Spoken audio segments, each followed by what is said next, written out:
Many of us know the ever-popular hashtag Throwback Thursday or TBT. If you don't know, a person usually uses the hashtag with a picture for the past week, month, or even year to reminisce about the event or the past event that happened in their lives. Our culture today seems to like bringing back or revamping old trends. Currently, we see Birkenstocks are back and a lot of 80s-esque clothing style.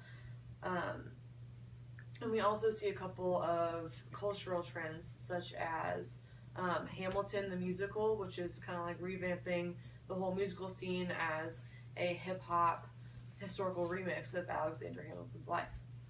Um, so we see this throw.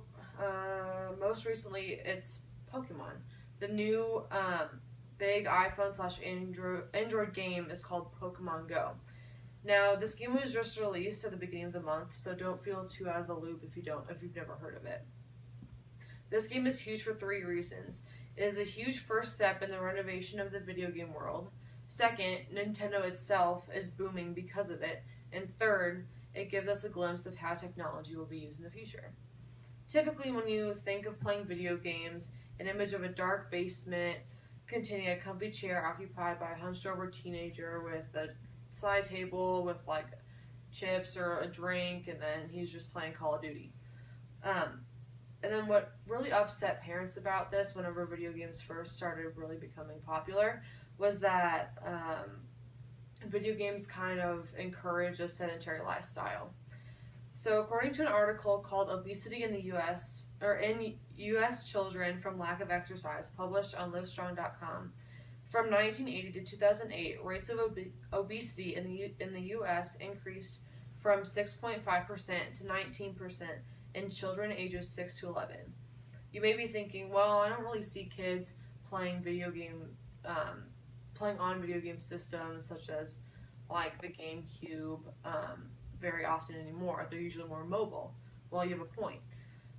Since the console first came out and the creation of the iPhone and smartphones like the Android, many games and apps have been created so kids can take games on the go. So you've seen a lot of those. So such as Temple Run, Jetpack Joyride, Candy Crush, and a bunch more. One of the major differences between these games and Pokemon Go is that Pokemon Go forces you to get up and move. Any of the previously mentioned games can be played while laying on a couch, riding in a car, or sitting at a desk. The purpose of Pokemon Go is to collect as many of the Pokemon as you can. And the only way you can do that is by actually getting up and going to find them. So whenever you download the app and like get it all set up and everything, it'll show like a GPS kind of map of where you are, and based on that, it'll like ruffle leaves, or it'll vibrate if you're really close to a Pokemon. So then you'll like click on it, and it'll open your camera, and then you can kind of see it. The app also encourages you to get out and explore. So based on the places you go, you have a chance to capture different Pokemon. For example, if you're by a body of water, you have a chance at catching a corfish or a crabby, which are Pokemon that live by the water. Players are motivated to go out and get these different Pokemon to broaden their collection, so they have more to battle with. Nintendo definitely hit it right on the nose with this app. So up until this past week, I would not have considered Nintendo as one of the most popular gaming systems right now. PlayStation and Xbox definitely have those in the bag with their popular games like Call of Duty. So Nintendo wasn't super popular until Pokemon Go. So according to an interview on CNN Money with correspondent Jose Pagliari, Nintendo's stock is up 25%, and the company is worth $7 billion more than it was last week.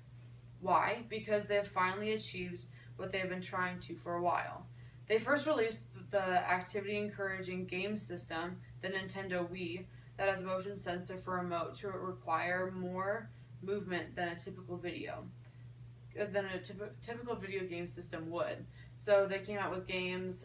Nintendo's big with Mario Kart and they're also big with Just Dance. This is the newest one, but they have a bunch of different games. And these games were popular for a while, but they kind of died out. And since the release of the Wii in 2006, they haven't really seen much growth in the demand for the Wii past the initial release. So, with Pokemon Go, Nintendo almost forces gamers to get up and move if they want to collect Pokemon. The technology that is used in this virtual reality game is really big, but it's also kind of similar to what is out now. In order to capture the Pokemon in Pokemon Go, you must grant the app access to the camera on your phone, like I previously stated. Once you do this and actually find a Pokemon, the camera will show up on your screen, and you have to look around, as in like move your camera, in order to find the Pokemon to capture. This is huge. This technology is in a slightly different step in the virtual reality masks and helmets that you see now, that kind of transport you to a different world. The technology that Nintendo developed now kind of merges your world with the world of like Pokemon, and users are really responding to that in a positive way. That's one of the things, like when I started playing it, that I really enjoyed.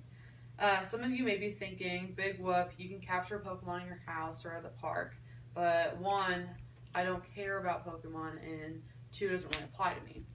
Well, try to think about where this technology can take us in the future. Say like 10 to 15 years down the road, you're walking through a park and you see a bug or a tree that you don't know. Your iPhone camera or any other phone could be able to use some of the technology that's been started here to identify what that tree or what that bug is, just by you opening your camera and doing it like a different technology. So I thought that was just kind of interesting in what it's basically starting out as a game now, and how that could turn into more of an educational part in the future. So if anything, I would encourage you to download the app to experience the new technology. The game has definitely proved itself to be a big hit, both for the gamer and for Nintendo as a company. So far, this is becoming a throwback that is just really taking our society by storm. It will be exciting to see what the next big thing is. Thank you.